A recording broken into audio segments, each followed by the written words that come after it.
лекция когда у нас по расписанию? Вот сейчас мы приготовим, сделаем фишаку. Подожди, лекция когда? Ты будешь лекцию давать, а я буду готовить все к афишеке. Лекцию закончишь, мы сделаем афишеку.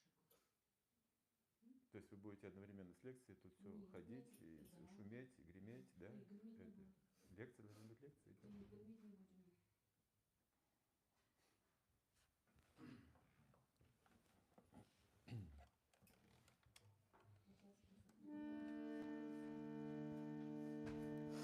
Jaya Radha Madhava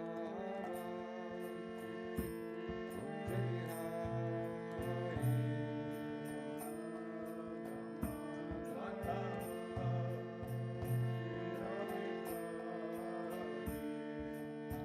Jaya Radha Madhava Kunja Vihari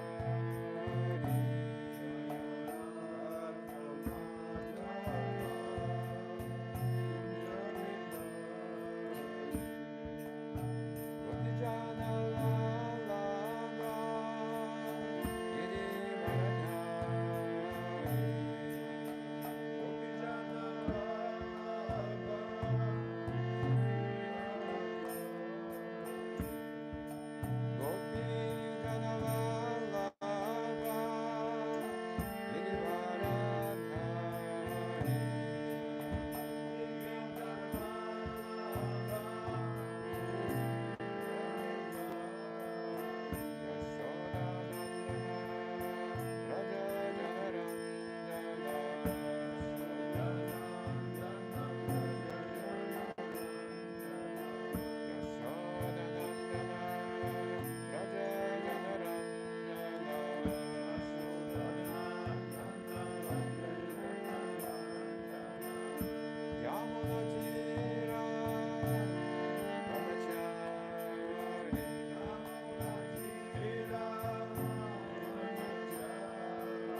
Gopi Jana la la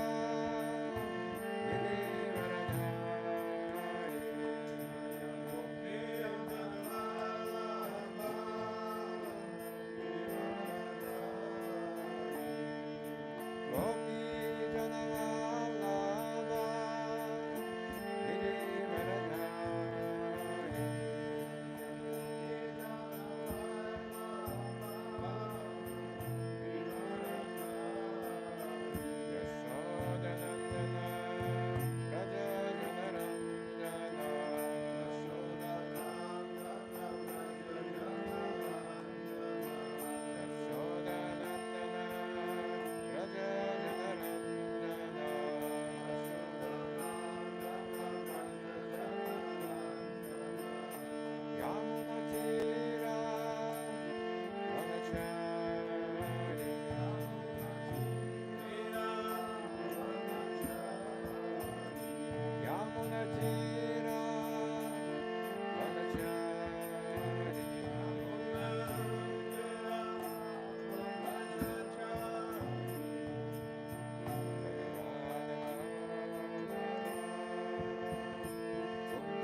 Om Namo Bhagavate Vasudevaya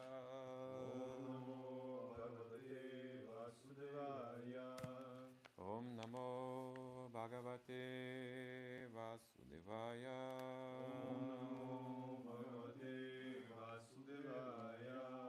Om Namo Bhagavate Vasudevaya.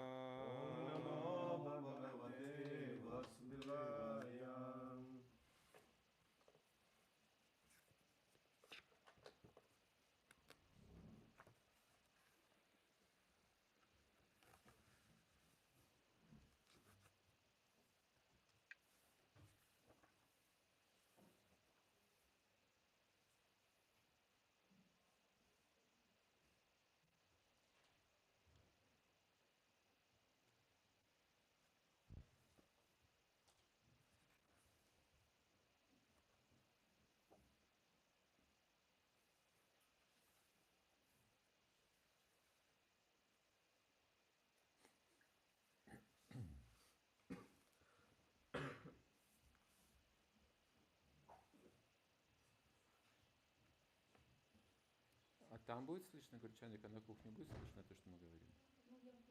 Will there be some noise? Микрофоны мы не ставим, да, сегодня? Лучше поставить, Should чтобы... we set the microphone? Should we install the microphone? Важно, чтобы все слышали эту речь. It is very important so that everybody hears me.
То есть...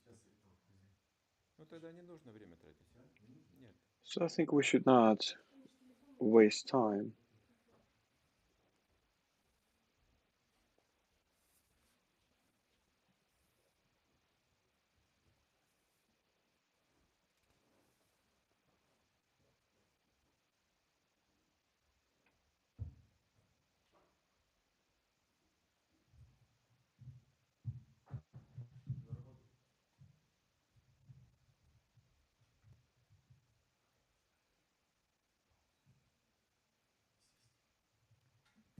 Так, работает? Чудеса техники. So is everything okay? Wow, these are just wonders of the technology, of the modern technologies.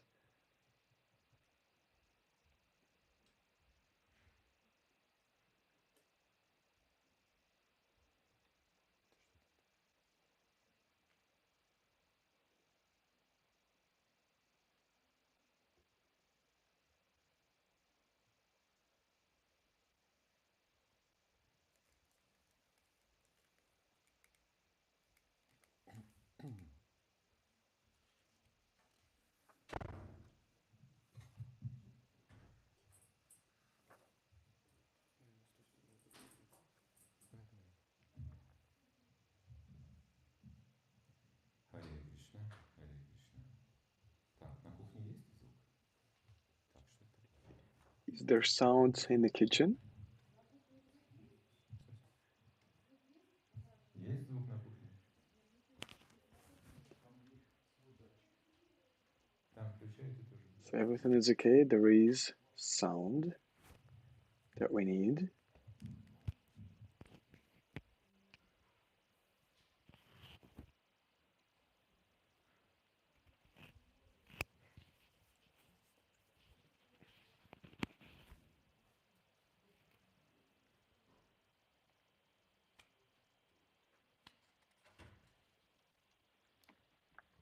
Так. So,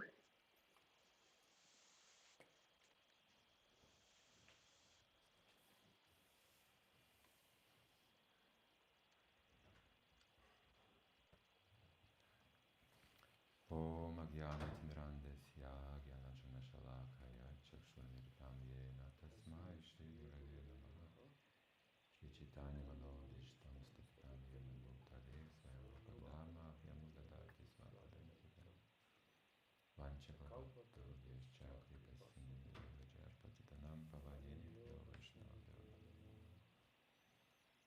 Jai Shri Krishna Chaitanya Prabhu Nityananda Shri Advaita Gadadhara Srivasadi Gaura Bhakta-vrinda Hare Krishna Krishna Krishna Hare Hare Hare Rama Rama Rama Hare Hare. Деяния Господа. the actions of God, we're going to discuss them today. We're going to discuss this lila today. This lila is called the actions of God. And it says that it's different from the ordinary material activity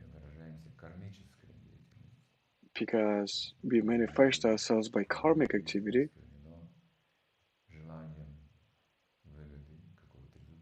So we all are seeking for the benefit, for some result.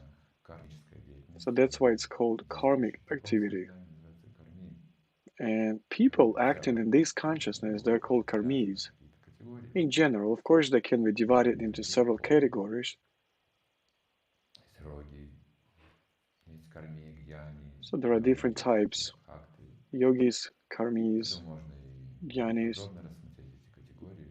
So probably we should talk about it in more details.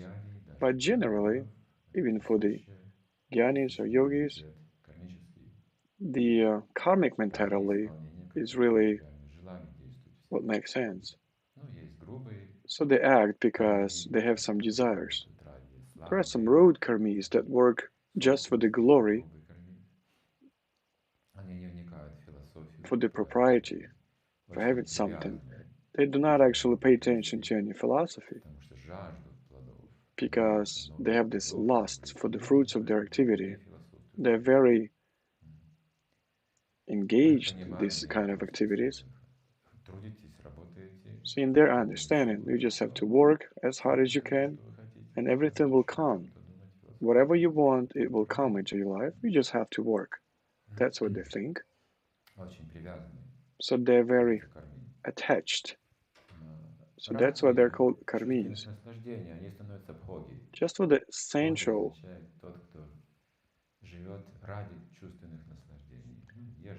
just for the sensual gratification, they live just to feel that. There are some rogis. Rogis they cannot actually enjoy, although he would probably want, but he is sick. He cannot, probably because of his abilities, the lack of his abilities, lack of health. So these are called rogis.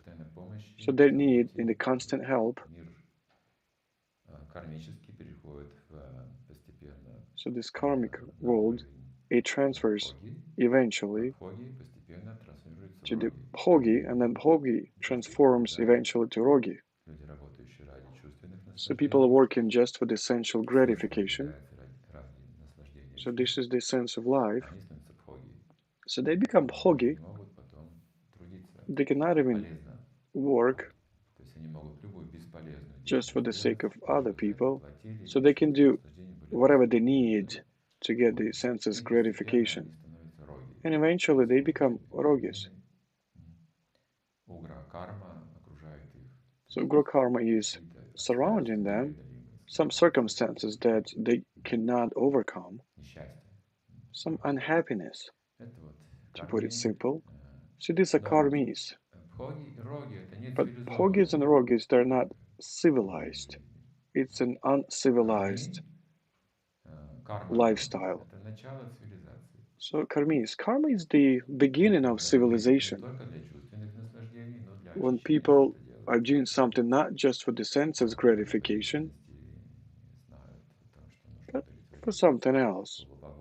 They need to satisfy demigods, for example, gods of rain and sun, so their intelligence is more developed,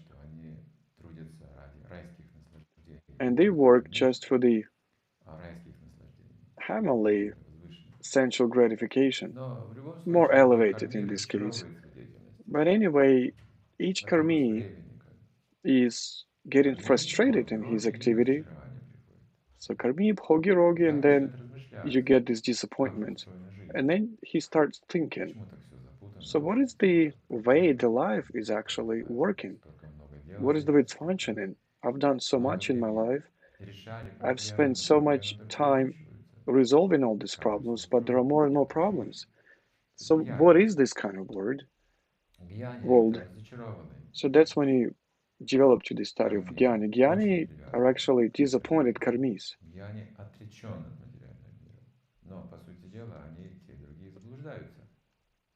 So, but matter of fact, both of them, they don't know the truth.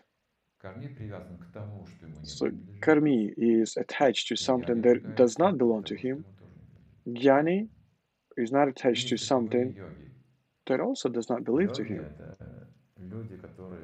And there are some yogis, so people that even renounce even any kind of activity.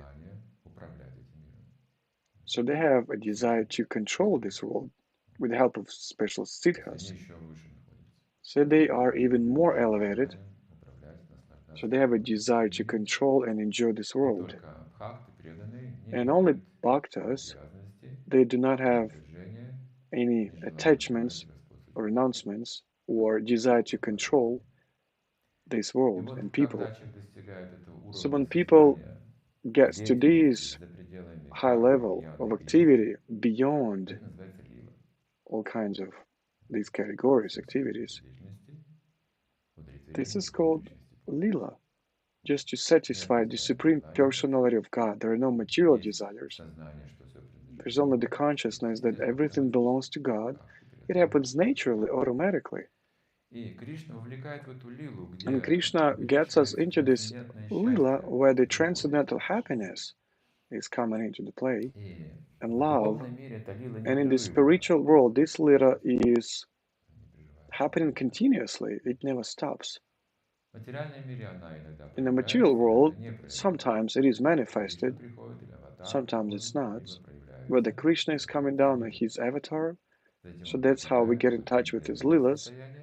Then he leaves this world, and it's not manifested in this place, but then it gets manifested in some other place. So that's how it works. So when Krishna manifested his lilas, his games,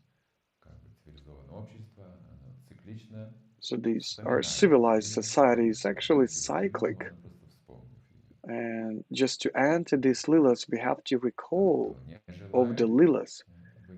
The one who does not want to be together with God, he does not think of lilas, about the personality of God, his features. He thinks that everything is illusory.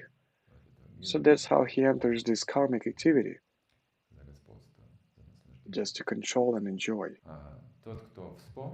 The one that has managed to recall this lila of God, he enters this lila. And he's living in this lila right this moment because it's transcendental, without time and space, beyond time and space. So this tradition, remember about this tradition, once a year traditionally, all the lilas that Krishna had manifested. So the way he came into this world, Vyasadeva has described all these lilas, then how Krishna's father Vasudeva took him to Vrindavan, then how he's become son of Mother Yashoda and his father. And then when Krishna's mother Yashoda tied him up with a rope, it was also a lila. So the way Krishna was stealing butter and giving it away to monkeys.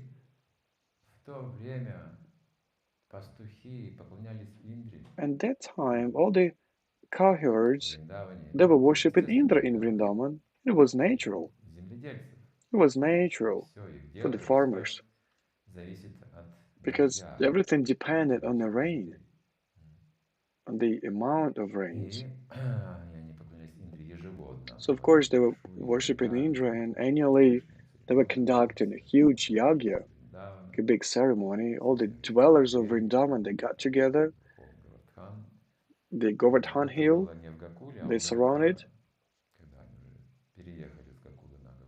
So they moved from Gokula to Govardhan. So Krishna saw all these preparations. He was only 5 years old. So at this age, kids, they have no education or any ability to philosophize on some topics. But Krishna, the Supreme Personality of God, so he saw this situation. He took a look at it from different perspectives.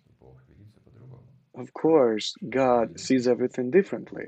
So what has Krishna seen in this? How do we understand this lila? So the one who understands this lila can get Krishna's consciousness. So being a child, kind of a little bit silly, that's how Nanda Maharaj, his father, thought of him. Because he's a child, he needs to be taken care of, he needs to be fed, he needs to be dressed, he needs to be taught. That's how his parents thought of Krishna. But at the same time, the love was so strong, the love of his parents, so they could actually fulfill any of Krishna's desires. But usually, kids, they want some silly things sometimes, and parents say, no, we can't do that for you. You know what's it said? Under the age of 5, a kid is like a tsar, like a prince. It can be spoiled, but probably it's not too correct. It's not an absolute law. It's not an absolute rule. And of course, bad things are forbidden for the kids by the parents. So somehow parents have to react to this. So they have to let the children know what's best for them, what's good and what's wrong. Sometimes we have to even scare them a little bit. So if a kid takes a knife or a fork in his hands, or he wants to get it, and he starts crying, stomping his legs against the floor, anyway, parents would not do it. They would not give a knife or a fork to a kid. So these are the examples that are given. So that's why, of course, we have to be intelligent. And referring to Nanda Maharaj and Yashoda, Krishna's parents, so they were ready to fulfill any desire of Krishna. So that's why it's an extraordinary event. So once Krishna asked Nanda Maharaj about the ceremony that they were conducting,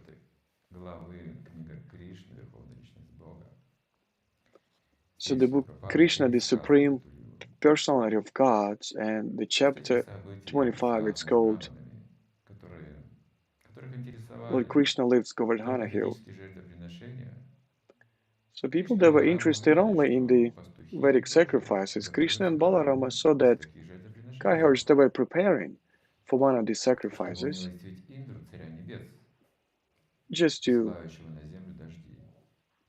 pay attention, just to render the service to Indra. So it's described here that everyone was conducting yagas. This was the culture. If we are talking about Vedic culture, this is the culture of making sacrifices, nothing else. So this is the main theme, yagya. Это то, что соответствует требованию шастры, главное. So that's exactly what corresponds to shastras. Of course, there are different forms of making these sacrifices, and they're all described in Bhagavad Gita, but not all of them, because there are so many of them. Sometimes they just depend on the nature of a person, like what kind of sacrifice he or she can make. Sometimes it's a sacrifice of your speech, of your education, of your religion, anything, you name it. Anything in this world of karma, everything is karma, so everything is sacrificed or done for the sacrifice. So you cannot list all of the types of sacrifices. But there are some Vedic sacrifices. For example, worshipping demigods. It's really widespread because a lot of things depend on them. They're very potent, very powerful. They can give you health, or opulence, long life, a lot of benefits you can get from demigods. So people wanting something material, they can get these things very fast from demigods. But Krishna says that it's not a very wise thing to do. On the one hand, it's okay to worship demigods, but it's not correct. So Krishna stays neutral. He says it's not really correct. It's just fully not very well developed people, not very intelligent people. So it does not satisfy Krishna very much. So now unsatisfied 5-year-old Krishna, so he's not satisfied looking at the sacrifice where people are worshipping a demigod. So he's observing this ceremony.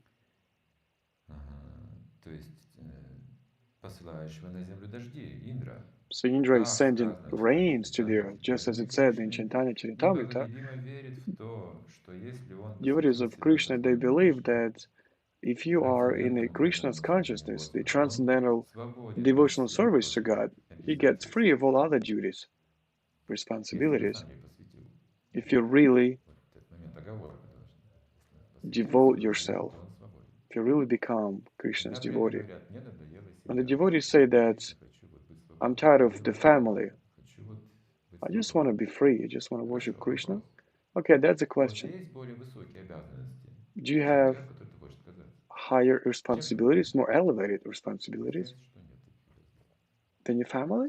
It turns out no, there are no such things. So it's all false.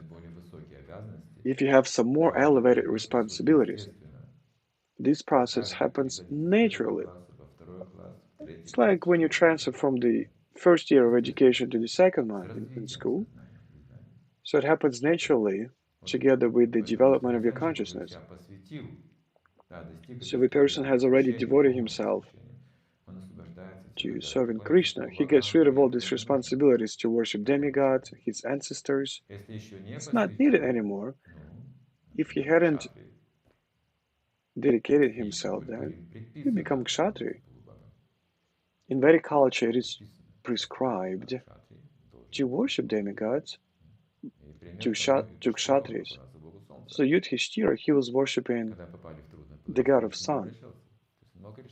When he was in a troubled situation, he didn't call for Krishna.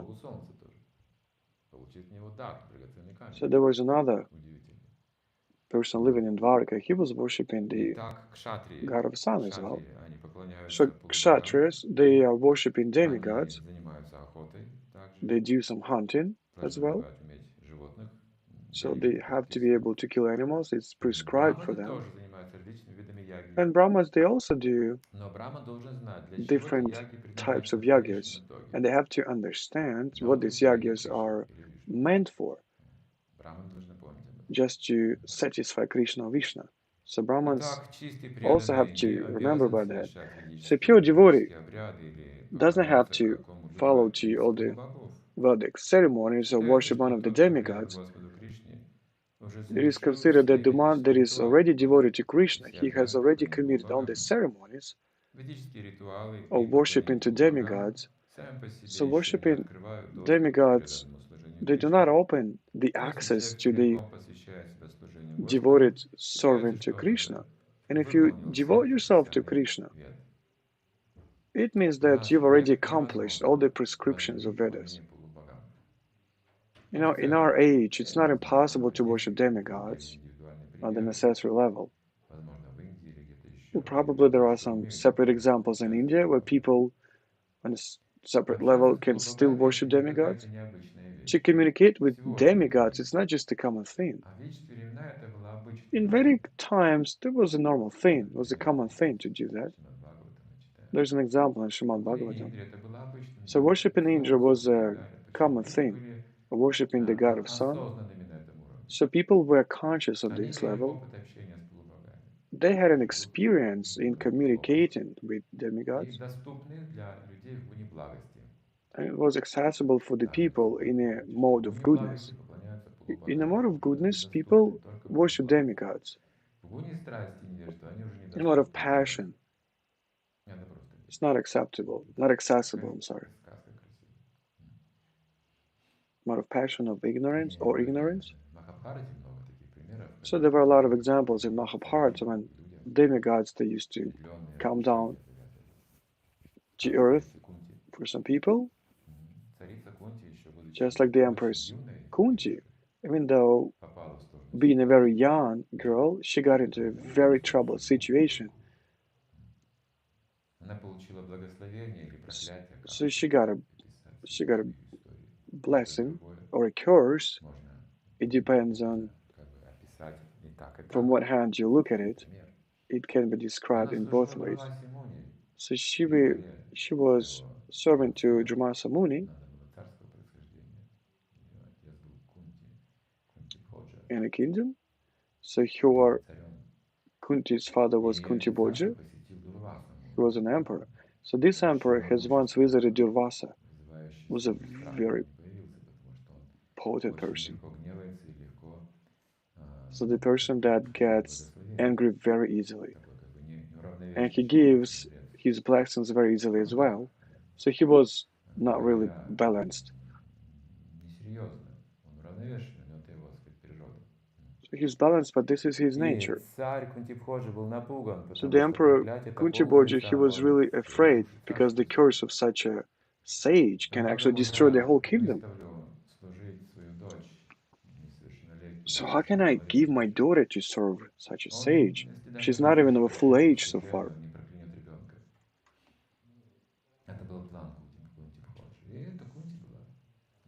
It was the plan, and the Empress Kunti, she was about 14 years old back then, and she was serving Durvasa Muni.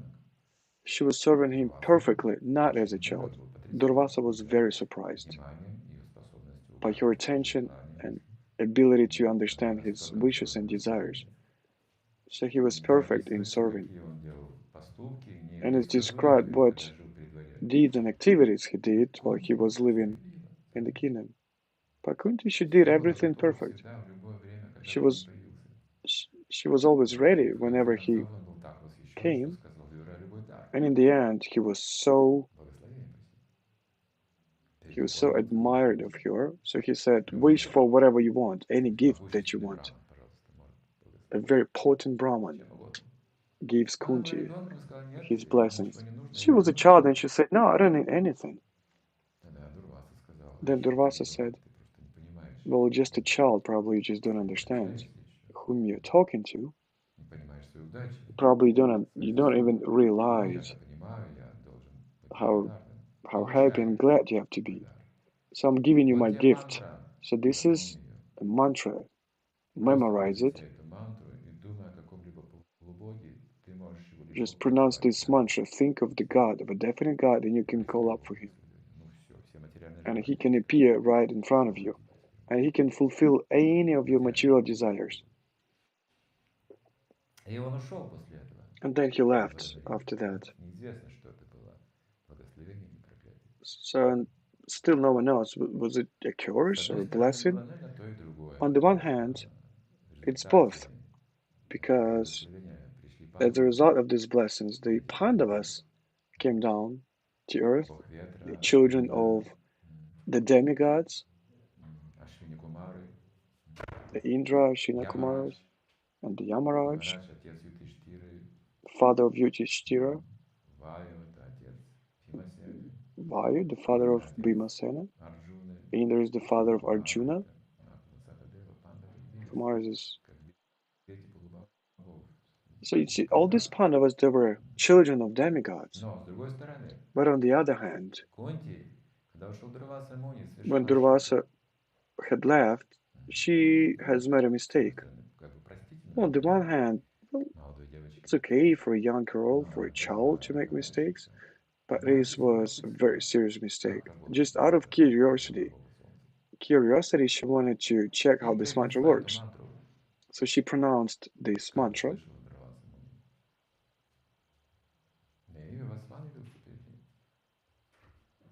One of the demigods, he came just in front of her. He said, "What do you wish?" So you've just summoned me. So this mantra was given to you by a great Brahman. This demigod, he was shining so brightly that she couldn't even see him. She was really frightened. She didn't anticipate it. Но дело принялось серьезно наоборот. Бог Ивасван явился, освещающий всю Вселенную. Он спрашивает, что So this God, he said, Ничего, сказал. that what do you wish for? Да я просто She said, oh, nothing. решила проверить мантру. I just wanted to check if this mantra works. Это глупо, сказал он. So this is very silly, he Но said. я не такой глупый. You're silly, Надо but I'm not оставить свой as silly, божественный след. because I have to leave my divine print. Родишь ребенка. So you're going to bear a child for me. Что ты говоришь, сказал Кунти. What are you saying? Это Kunti же said. ненастно. This is really Ты не immoral. замужем и прочее. I'm not even married. Земные какие-то правила, морали, этикеты. You see, there were still, of course, some earthly rules. Тебя не коснется. Again, demigod said, no, you don't understand who you're talking to. You will still stay virgin, and nothing's going to happen to you. Карма сразу появился. So that's how Karna was born, Даже не вынашивает. Kunti's first son. She was not even Оставил этого bearing this child. в панцире и серьгами, рожденным сияющим. So he was born like in a special protective carcass and earrings. So this was the tragedy of Kunti, because she couldn't even show this kid to either her father or to anyone else. So she just sent this little baby down the river. Немало историй, There are numerous stories in Bhagavatam and Puranas. They're all full of stories about demigods and demons. So there are three categories: people, demigods, and demons. And of course, among people there are divine and demonic natures as well that exist. So if a person fully devotes himself to devoting service, there's no need to worship demigods. Although he can, of course, collaborate with them. So it's a matter of dedication. So there were such rituals. So in order to put the end to a similar ceremonial activity, Krishna, he decided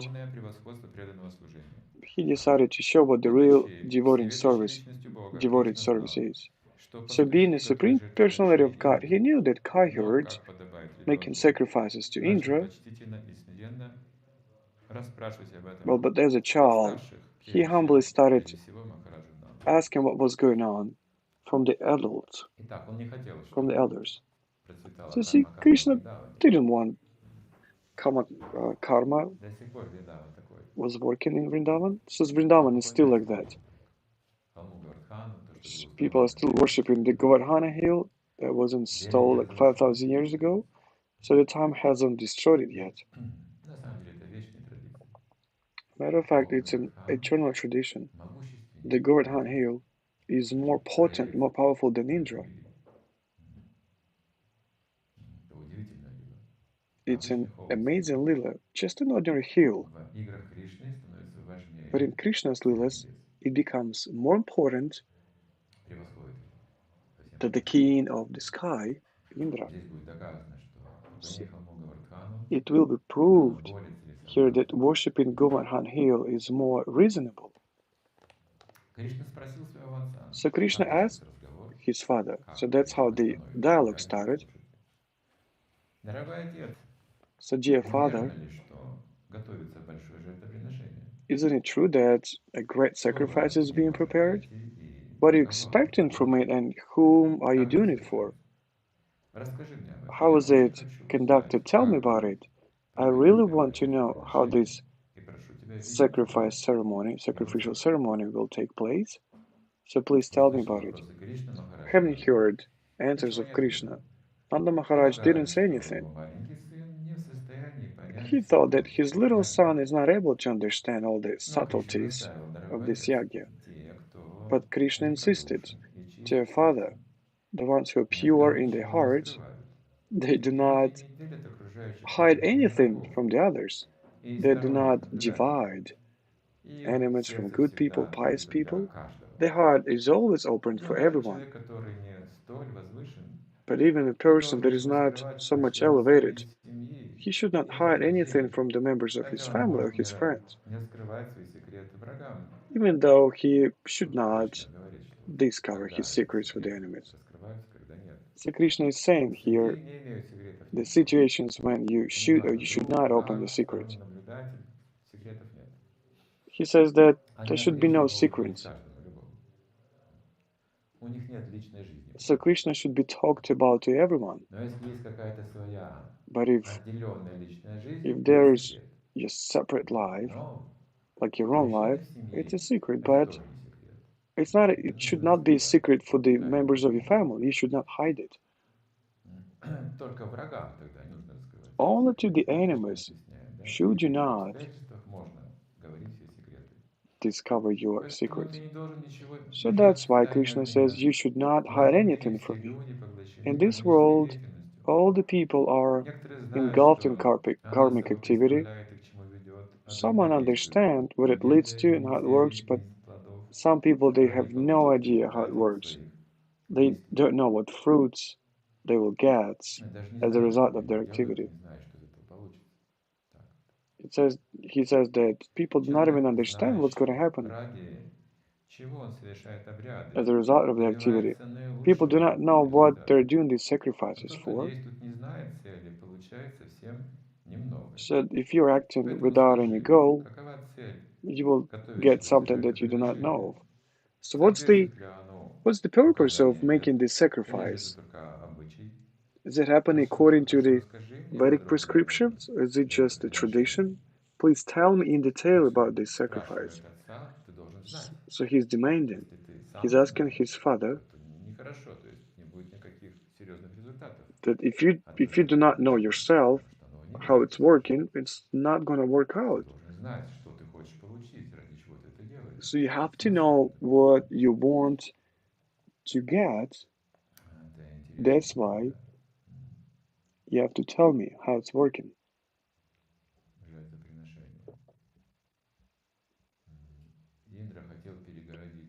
So Indra wanted to block the river, throwing some sand in there. That's how he has taught one of the Brahmins, one of the very arrogant Brahmins that was worshipping Indra just to have a Vedic knowledge open in his heart without learning from Indra, without studying. So Brahman, he was actually pushing Indra using his austerities. But Indra said when he came down, he said it's impossible. It's not the right thing to do. If you're talking about Vedas, there has to be method. You have to follow it. You have to study. It is necessary to accept a spiritual master. So you have to interrogate him, you have to serve him, and eventually this Vedic knowledge will open up in front of you. But this Brahman, he said, no, I don't want to do anything of this kind. I want to get it as soon as possible. And he then emerged in his austerities as well.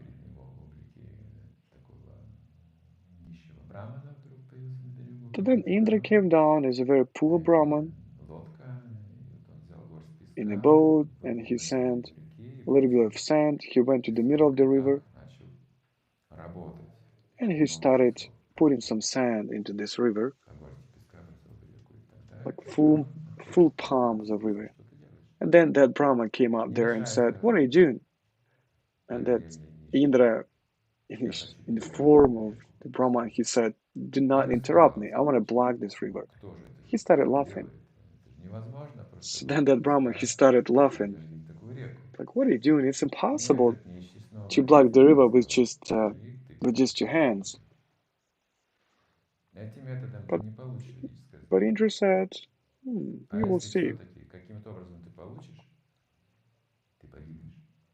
So he said, it's impossible for you to get this knowledge by this method. Even if you get this knowledge of Vedic culture, you will die.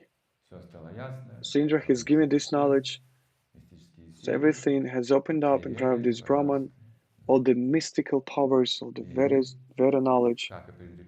And as Indra had said, it has led to the death of this person.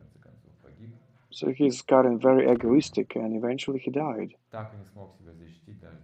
So he couldn't even protect himself, even having all this knowledge. So everything should be taken step by step. You should study. You need to have knowledge, method of learning, and you have to know this method. So there are some sciences and there's a method of learning, of studying. So that's why Krishna is interrogating his father. Tell me what kind of sacrifice this is and what are you doing it for? So Nanda Maharaj said, my dear boy, this is more or less a traditional thing to do. So the rains are coming down from the clouds, and clouds are just fulfilling the will of Indra, and we are in need of water. So we have to be grateful to Maharaj Indra, the master of rains. So that's why we are conducting this sacrifice, just to say thank you to Indra, so that he sends us all these clouds and rains. So water is very important for us. Without rains, we won't be able to work on land, to grow plants. If there's no grain, we will not survive.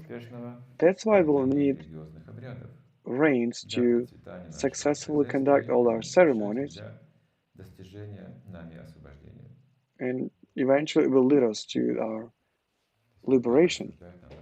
So that's how Nanda Maharaj was thinking. So we understand that Nanda Maharaj is in this kind of knowledge. So he describes all the stages. So rains, if there's grain, there are cows, there is ghee. So grains and ghee together used for yagya. Yagya is for the liberation.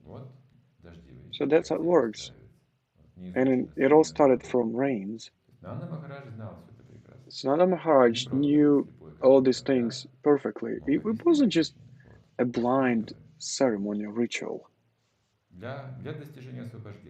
Just to get liberated. To get this liberation, if there are no rains, no ghee, no grain, we won't be able to conduct these sacrifices. So ghee comes from milk, milk comes from grains. It's all about grains. But grains, they are growing just with the help of rain. So where is rain coming from? We have no idea. So that's the point. That's why we are asking Indra to send us rains. So that's why we should not refuse this traditional ritual if we neglect it. So moved by lust or fear, it will not lead us to anything good. So what's the point of refusing these rituals? Well, you will become greedy. In order to conduct such a ritual, there's a lot of things that you really have to sacrifice. There has to be a lot of ghee, a lot of dishes. So you have to calculate all the expenses to make a sacrifice. Yagyas were very expensive. It says that now, these days, it's impossible to even conduct the sacrifices. No, even if you have these sacrifices now, you try to calculate everything you need, and you need to be economical these days. You need to save things, you need to pay for these things. So greediness, lust, fear, nothing good is going to come out of it. Having heard it, Krishna, the Supreme Personality of God, at the presence of his father and all the cowherds, so he started talking the way that was actually, and it was getting Indra angry. So the purpose of Krishna was not just to convince the cowherds.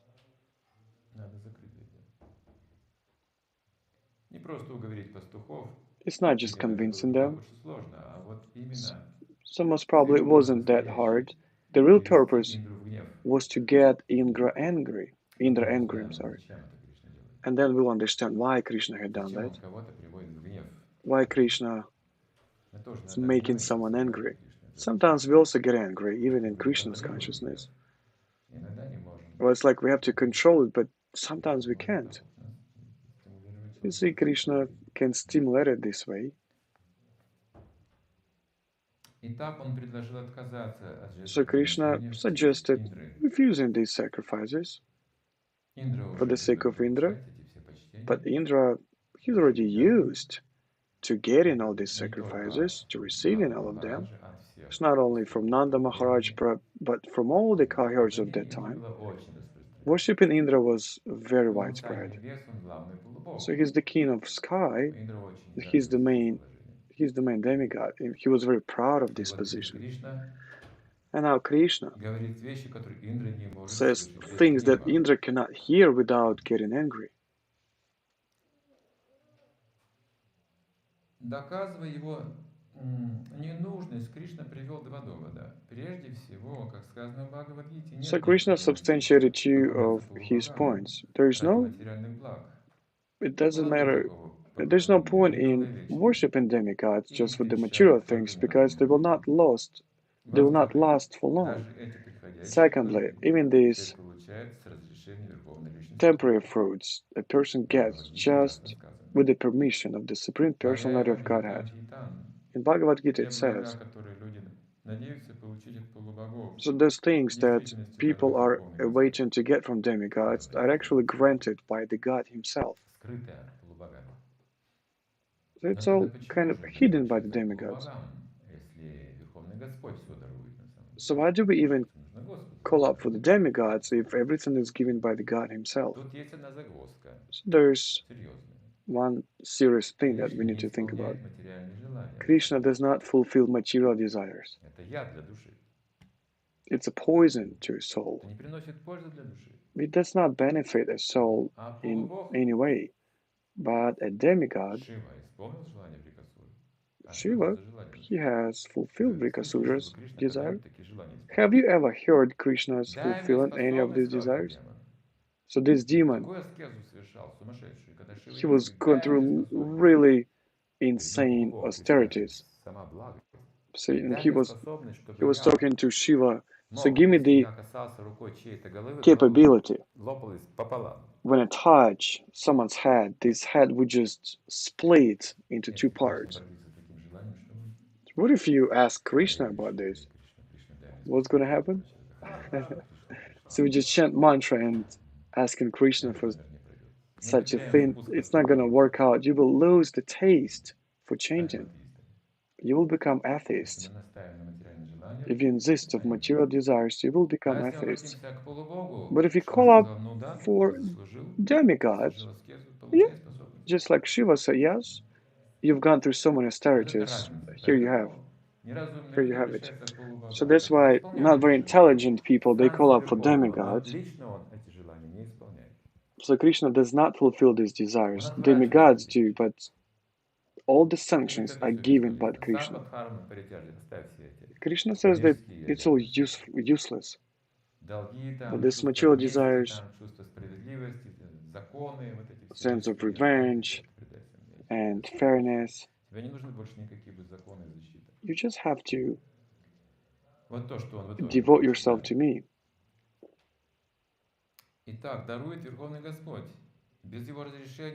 So everything is given by the Supreme God. Without His permission, not any living being can get anything.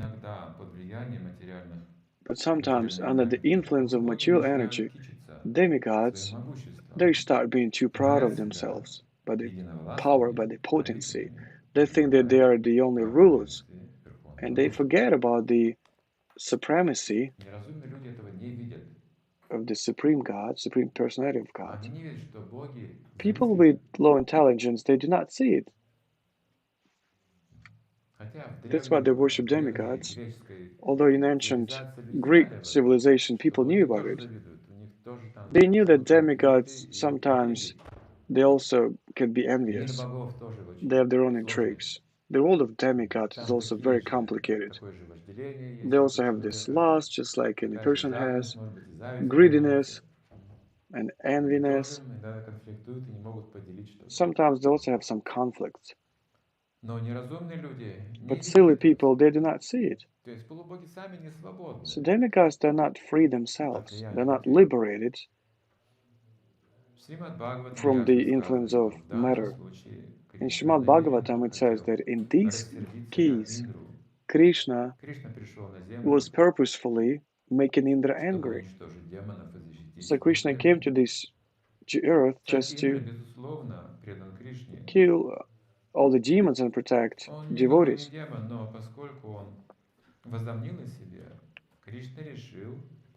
So just because Indra was thinking of himself so in such an elevated manner, he thought that he was so powerful, so he was egoistic. Krishna wanted to give him a lesson, to teach him something. So what's yagya? It's just glorifying of demigod and giving him some gifts. That's it. It's a mystical act. Because how do you do it? In what manner? How do you get in contact with it? So that's how you have to follow all the prescriptions of Vedas. You don't just reach out your hand. So how do you give this? How do you present this gift to demigod? How do you even communicate with him? What language, what words you have to say? How do you send money to demigod? Western Union? I think it's a better way to do it.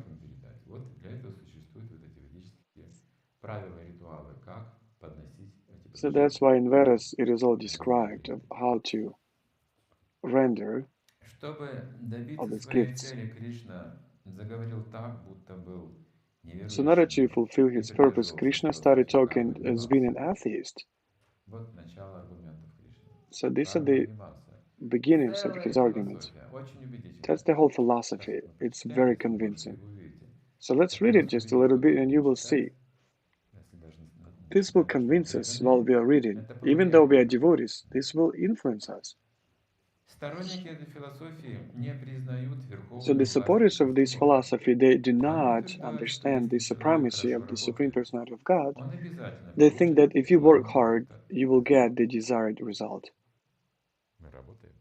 We work, yes, and we get the results. We do not even worship Indra, anyone else. There's so many people not worshiping anyone else at all. So they work hard, they get the salaries. It all depends on the work. If you're a good worker, why do you worship anyone? It's called karma kanda. So in their opinion, even if there is God giving you some gifts for your hard work, there is no need to worship him. Since if a person does not work, the God will not give him anything. See, God will not be able to pay him. Well, that's a good argument. for the ones that work just to get some fruits. It's a communist philosophy that says the main thing is working. Labor is glorified, so you need to work as much as you can. Work 7 days a week, do as much as you can, and as a result, destruction. How did it happen? Well, we have to research it. Of course, there were a lot of other reasons for that, side effects. So as I remember, in Soviet times, everybody was laughing at the clothes that we had. So Bulgakov, one of the Russian writers, there was like a French store with clothes opened up like a boutique, and people in Soviet times, they were just started flowing there. Like there were so many people. It was such a surprise to them. And I used to be told by my mom that I had too long legs, and that's why I couldn't choose any good pants. So the pants were long enough, they were too thin, too skinny. If they were short, they were too wide. So I've always had some troubles. And everyone was just dreaming about jeans or some kind of foreign clothing brought from abroad. So we were manufacturing back in the Soviet times a lot of things.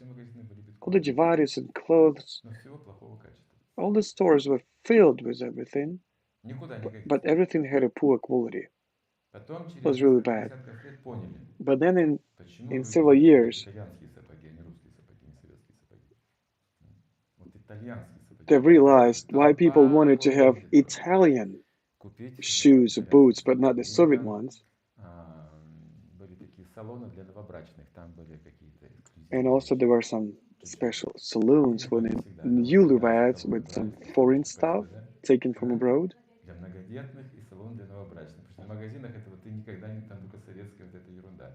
So if you went just to a Soviet store, you couldn't actually buy anything of a decent quality.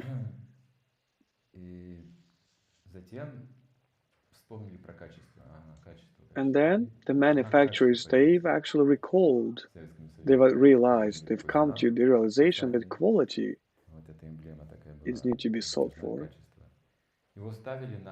There was like an emblem of quality. So spools on the products that were of a high quality.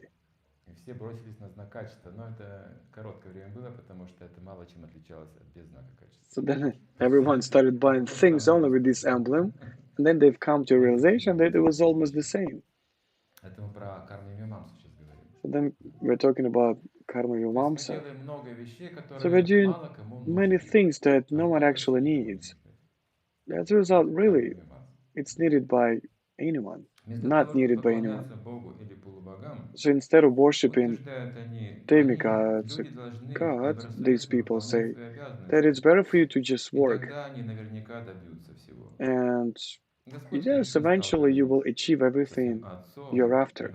Then Krishna started talking to his father, giving him all these arguments. He said, "Dear father, I don't think that in order to get good harvest, you don't have to worship anyone, any of the demigods. Everyone is born according to his previous karma and leaves his physical body, taking his karma accumulated in this life with him. All the living beings, they get different bodies according to the previous activities. And the next body is actually substantiated by the activities that you perform in this life. In the material world, happiness and sadness and grief, they're just a result of a living being's past activities. So how do you connect it with worshiping Indra if everything is predefined already? So why do you need to even worship Indra? So you see, you cannot even say you Люди cannot могут prove it говорить wrong. после It's этого полностью impossible. всю жизнь. So this philosophy is really strong, and some people Причем can follow интересно, this что ничего не philosophy изменилось. for the entire lives. Даже когда рухнул строй, You see, the point is that nothing has really changed. карма мимамса осталась. So it's Строй still here. коммунистический рухнул, а философия кармы So мимамса the осталась. communist regime it just Работает. fell apart, but Все отработает. it's still Оставили working. все зависит от Factually still working. деятельности самого человека. So it all depends on what the person does, Махараджа Нанда и другие his старшие job. пастухи возразили, So Nanda что Maharaj and all the не other удовлетворив Бога, elder cowherds, they said that управляющего if you do not какой-то worship сферой, demigod, нельзя с помощью одной if you don't материальной satisfy деятельности добиться him хороших результатов. by just working, И это действительно так. you cannot Бывает, что actually несмотря achieve all на the results лучшую that you want. медицинскую помощь, And it's indeed, it оказанную is so. самыми Sometimes опытными even врачами, больной умирает. if you Следовательно, give the лучшие best лечения medical и treatment to a усилия patient, sometimes he лучшего dies врача anyway. сами по себе не являются залогом So выздоровления. even if the doctor is the Необходимо best one, вмешательство Верховной there's no Личности Бога. guarantee that you can cure a Точно person. так же забота отца и матери о So детях не demigod or God является should get гарантией involved as well. благополучия.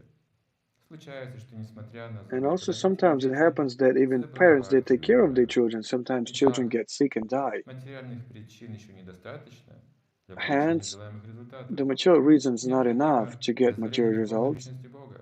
So it should be Поэтому Махараджа all Нанда настаивал на том, что sanctioned хороший урожай by можно God. получить только So Nanda благодаря Maharaj was insisting that Индре, if you want to get a good harvest, you have to удовлетворив Индру, worship Indra. повелителя дождей. You have to satisfy Господь Indra, Кришна the ответил Lord на of the то, rains. что, сказав, что полубоги вознаграждают лишь тех, But кто Krishna said выполняет that свои обязанности, предписанные шастрами. it was said then Полубоги не by могут Nanda вознаградить Maharaj that человека, demigods который only пренебрегает долгом. they render their mercy to Поэтому people that do дары their work полубогов correctly. зависят от выполнения So the demigods' людьми своих gifts, обязанностей. they depend on how Полубоги не well могут the people do their work. собственной властью раздавать эти дары. So demigods, Так стоит ли поклоняться they им? cannot just give away these gifts. Should you then Полагать worship them at all? какому-то одному полубогу What's the с point какой-то in целью, that?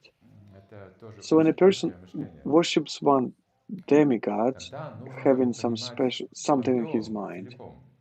so you have to understand the whole Например, Кришна pantheon. долги, дхарма. Если человек исполняет So свою Krishna дхарму, says about your полубоги duty, совершают about your такое dharma. дхарма, кто за нее отвечает? So what's dharma? Махарадж, Who's responsible for другой it? полубог. Yamaraj, another demigod. Если мы эти вещи совместим, сможем понять, что это все тело. So if you put these things одно. together, you understand that this is one Одна body of система. the Supreme Так мы Personality of сможем Godhead. развить сознание Кришны. This is one system. That's how you Поэтому can поклонение come to богам может the привести realization человека of God. постепенно к этому пониманию. So that's why worshiping demigods sometimes can take you to the full realization. Но если поклоняется только одному какому-то But if you полубогу worship или just one of какой-то цели demigods, материальной, having это something меньше material in разумно his mind, намного. this person must be considered not very intelligent. Дорогой Отец, сказал Господь So, Кришна, dear Father, Lord нам нет Krishna никакой said, необходимости there's no поклоняться need to Индре. worship Indra.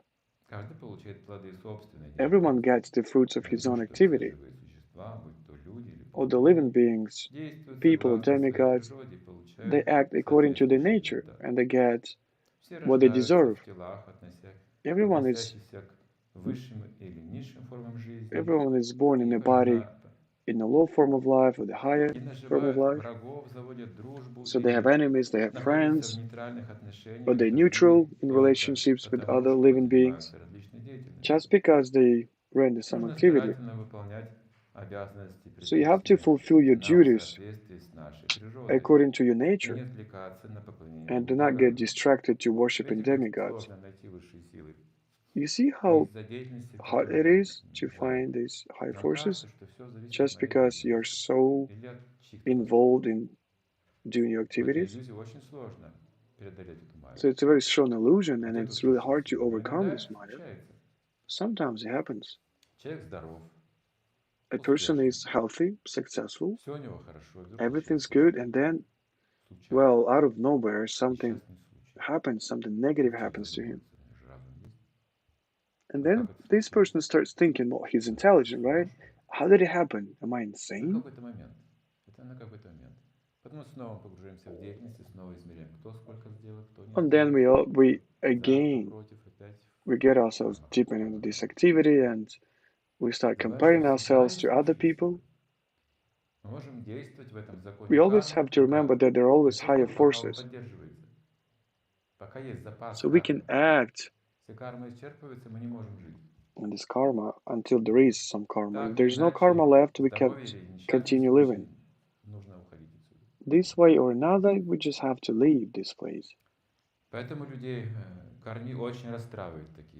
So that's why karmis, they're getting very upset when something negative happens to them. Sometimes they just lose their bearings. So they're getting really upset when someone dies or some accident happens.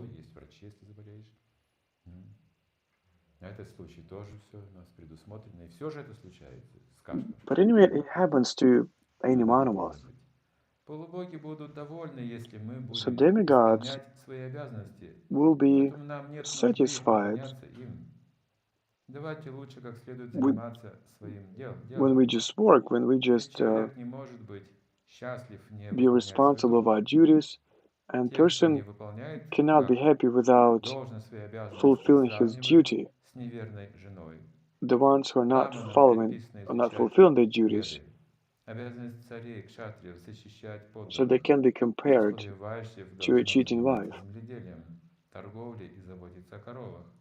So if you're Vaishya, you have to sell things, take care of cows, and then Shudra, so you should serve till this higher caste.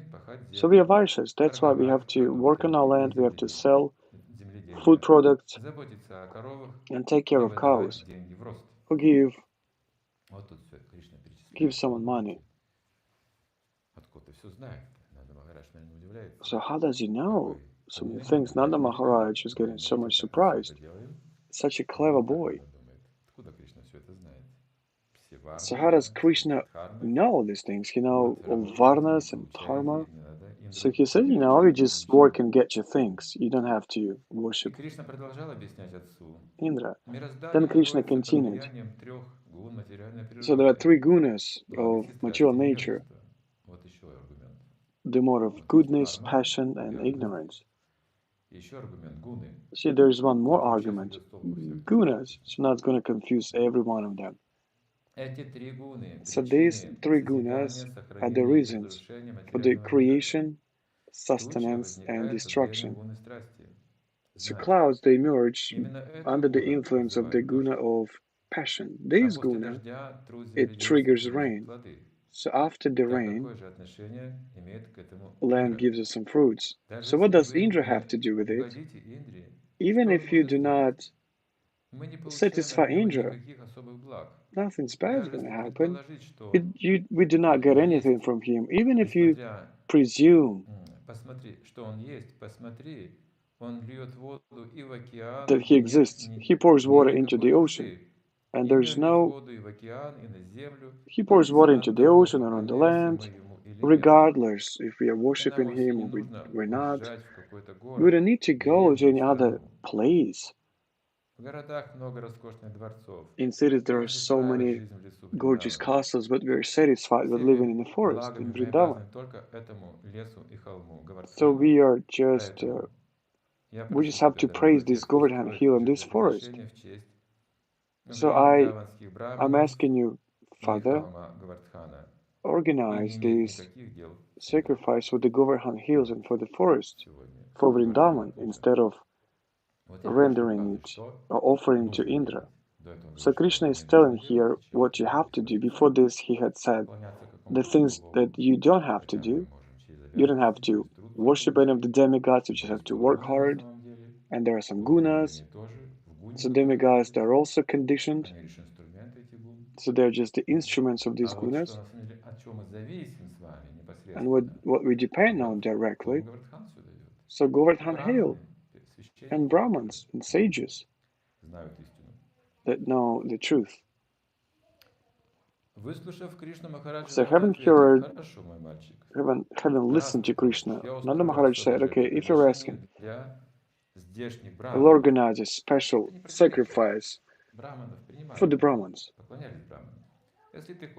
Of course, it wasn't contradictory because it wasn't normal thing to worship Brahmins. So now just allow me to conduct Indra Yagya. I will do everything you want, but first of all, I need to conduct this yaga for Indra.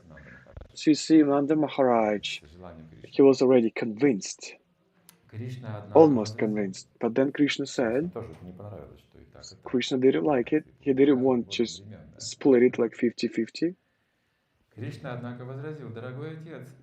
So Krishna objected, my dear father, in order to conduct Yagya for the Govardhan Hill and Brahmins, you will need a lot of time. You just take whatever you had prepared for the Indra Yagya and do not linger for too long. Use all these things to worship local Brahmins in Govardhan Hill. So it's all been fetched just to satisfy Indra. And then Krishna says, use it all to worship Govardhan Hill. And then Nanda Maharaj just yielded. So then the cowherds, they asked Krishna, so how do you want us to do it? How do you want us to conduct this yagya? And it's already been mentioned that there are many types of yagyas, of sacrifices. It's quite a free culture, you see. Not dogmatic, just as modern religious rituals.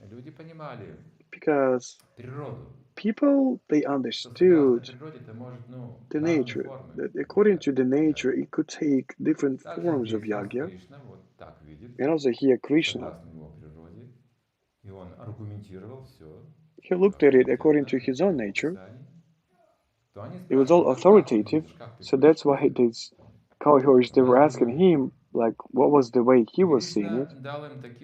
Krishna gave him some instructions. So prepare all the food made of grains and ghee, collected, so milk collected for the ghee. So boil rice, make dal, halava, and pakoras and puris and laddus. So cook some milk products, sweet bowls and sandeshi. And please invite some scholar Brahmins that can declamate Vedic hymns. So Brahmins should be given a lot of rice. Then after this, decorate all the cows and feed them well. Then give some charities to Brahmins. Then dogs and people of lower caste and peoples of the fifth caste, they should eat enough prasadam. So after cows are fed properly, we have to start the sacrifice, Govardhan Puja. If you conduct this Govardhan Puja, I will be very satisfied. You see, there's a rule. There are some rules, and we have to follow them. So there's a rule: worshiping Govardhan Hill. Sorry.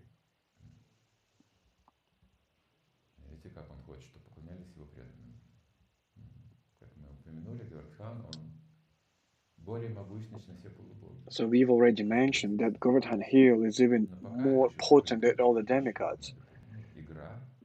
But at this time, it's all hidden so far for the cowherds. So they just want to do it for the sake of Krishna.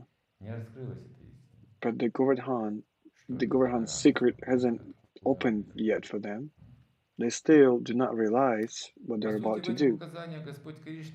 So in his instructions, the Lord Krishna, he has described what Vaishyas should do, what they're prescribed to do. So Brahmins, Kshatriyas, Vaishyas, and Shudras, and all the animals, cows, dogs, should have a definite role to play. Everyone should be working, collaborating with each other for the benefit of the whole society. So not only animated creatures belong to it, even inanimate creatures.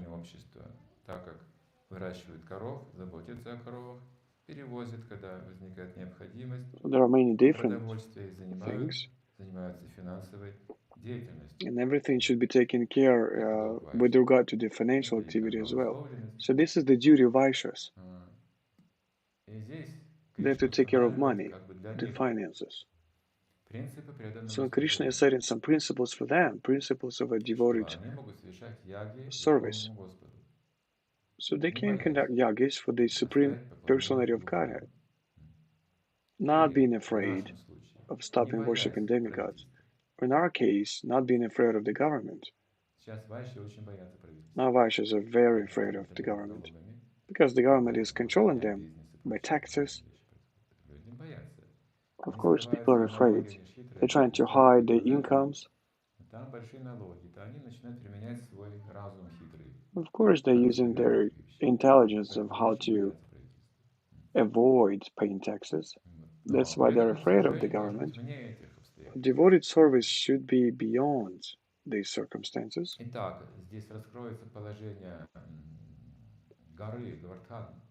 So the Govardhan Hill is going to open up here, its position.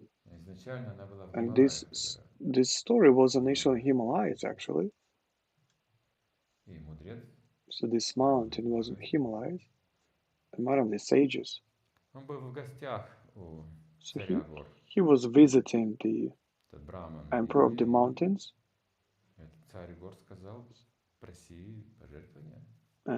So the emperor of these mountains, he said to this Brahman, ask whatever you want. Brahman said, I need this mountain for meditation. The mountain should be wonderful, the best one. And he's chosen Giriraj. So this was the favorite mountain of Himalayas. So the emperor of the mountains, he almost died out of grief. But anyway, he had done that. Just one view of Giriraj, it was setting you for the spiritual consciousness. So as the emperor had promised, he has done so. So take this money.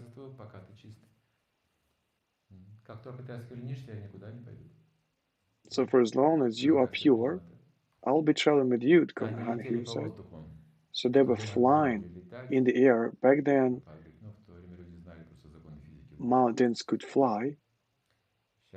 Just like Prabhupada said, back then people knew laws of physics better. Some of the mystics, they had said before that people would find these gravity laws better. And they will be transferring and moving in space differently, not without using these reactive engines. And even it said that it's going to be happening in the nearest time. So especially the people, they will be able to gain really high speeds, velocities, even traveling to other planets. So even in any way, it's all described in Vedas. So people knew technologies better back then. So then this mountain was taken by air to another place.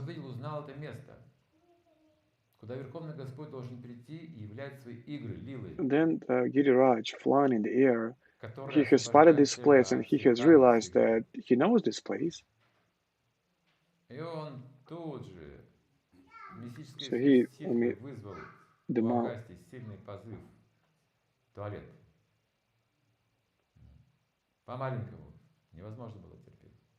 So then he wanted to use the bathroom. Agastya said, okay, go down here.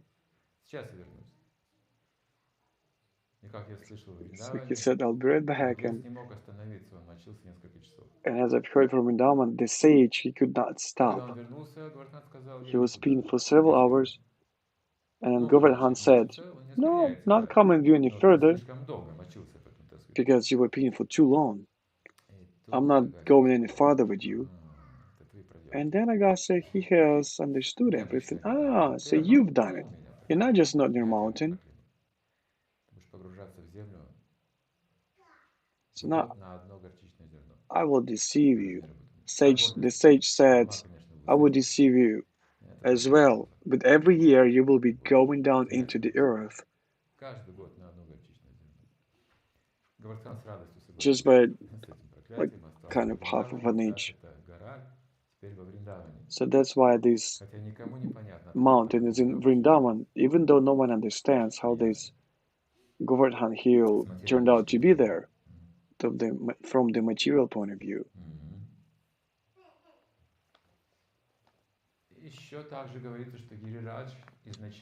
Also, it is said that Giriraj initially is in the spiritual world. So Krishna had created this mountain for his Leelas.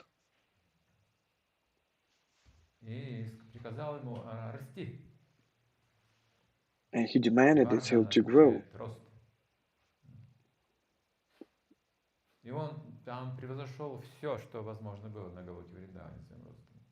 And Govardhan Hill, it just surpassed everything. He's grown there in the spiritual world constantly, never stops growing. So then Krishna put a hand on it and said, just stop growing, because otherwise you'll be taller than me. So Govardhan Hill is worshipped practically just like as Krishna is worshipped.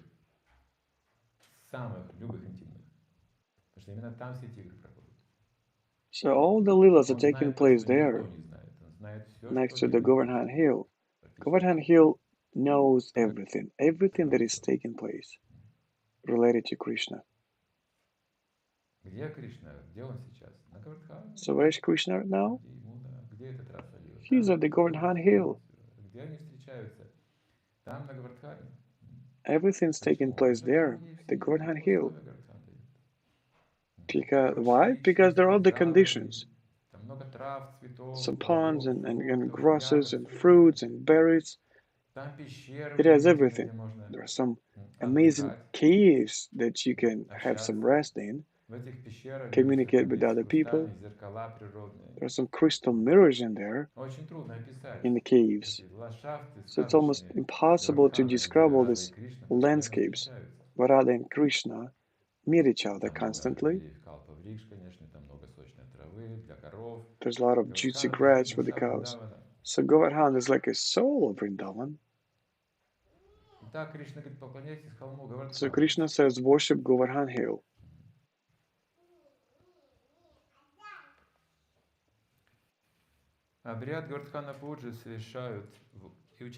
So Govardhana Puja is fulfilled by all the devotees.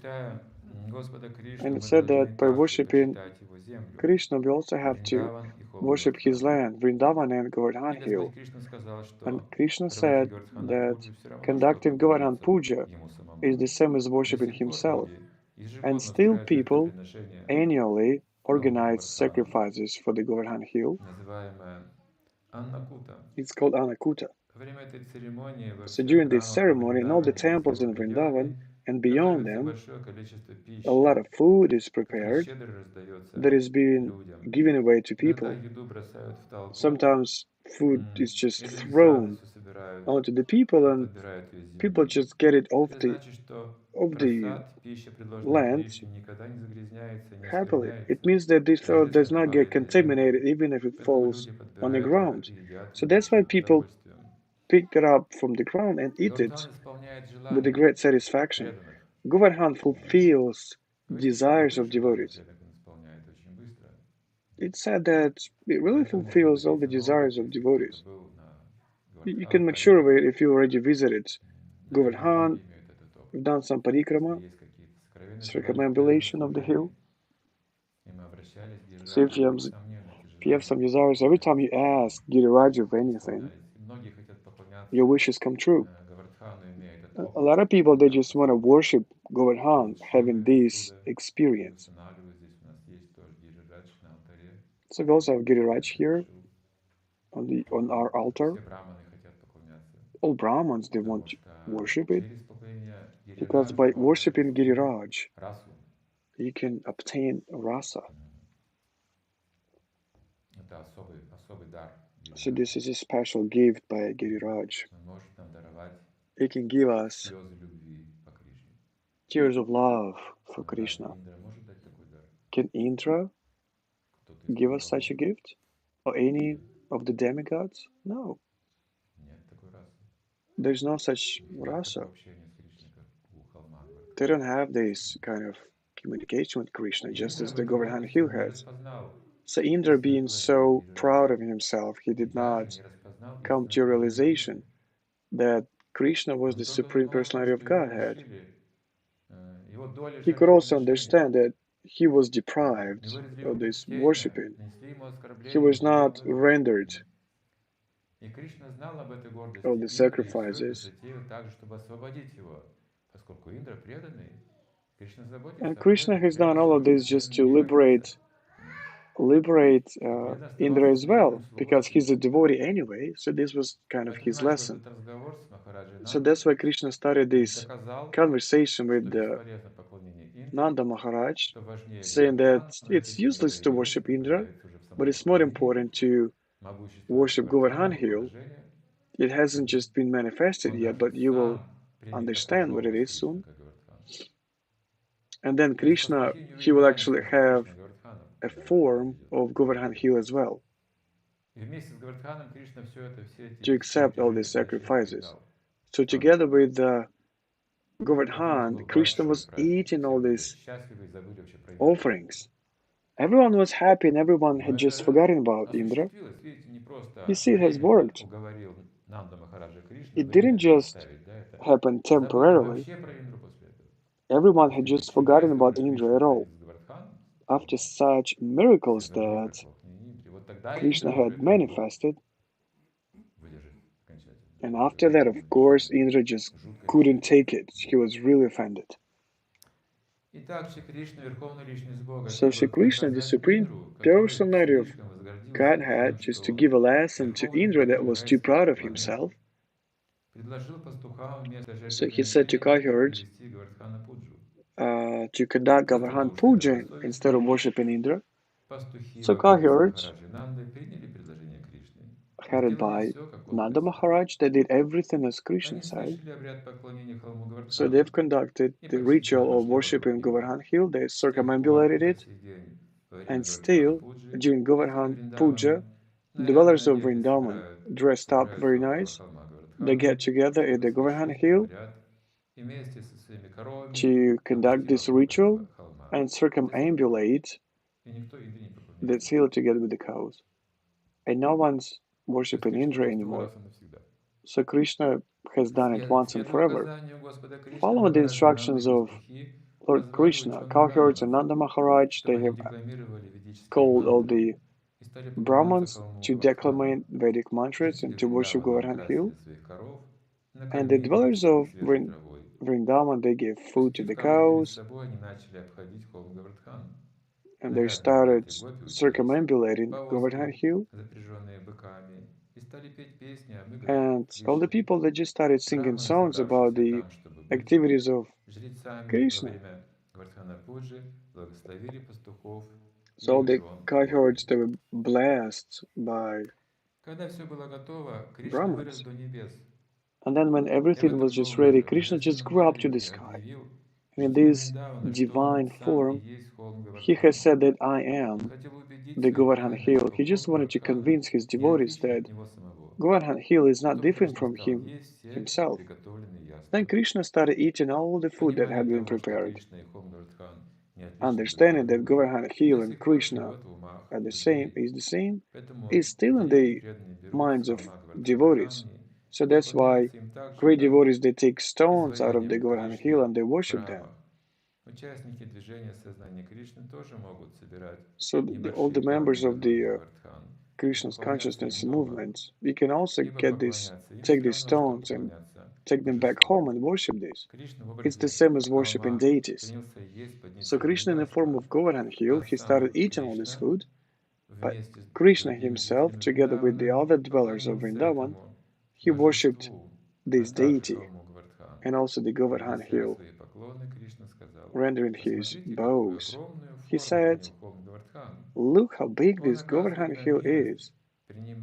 So he is giving us this mercy by accepting all our offerings.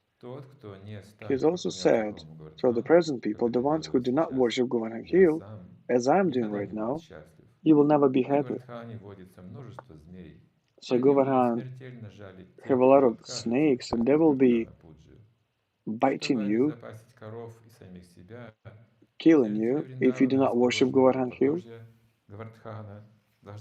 So all the dwellers of Vrindavan should worship this Govardhan Hill, following my instructions. So following Krishna's instructions, all the dwellers of Vrindavan, they started worshipping and rendering offerings to Govardhan Hill, called Govardhana Puja, and then they just went back home. So that's how this chapter 24, worshiping Govardhan Hill, is ending. So this what has actually happened today. That's why we have this holiday today. It's called Govardhan Puja.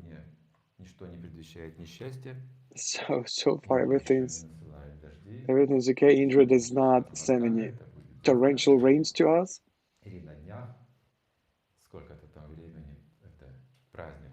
So this holiday, it takes place several days. So there were a lot of preparation done back then, a lot of food, like mountains of food. And Govardhan Hill, he couldn't just stop eating all this food. So the hill was actually saying "Aniyo," which means more, more. And it was continuing forever until the leaf of tulasi was put on an offering. There's a village called Aniyur, which means more. So the mountains sometimes they actually can give some sound, can utter some sound. So Indra was very upset during this celebration. Of course, he wasn't taking part in it. He wasn't worshipping Govardhan Hill. So his ego has been touched very seriously. And he will never be worshipped again in Vrindavan. Never ever. Just because of one little boy. They've always done that for Indra, rendering the worship to Indra and all the sacred places they were worshipping Indra. He thought of himself being a real god. But then after that, he will summon all the demigods and he will attack Vrindavan by special methods. And Krishna will show him what Govardhan is, really is. So that's an amazing lila. So these lilas are just one of many innumerous lilas that Krishna is showing us. These lilas, they never end in spiritual world. Sometimes they appear here in this material world, sometimes they disappear. This is a karmic activity world and it's different.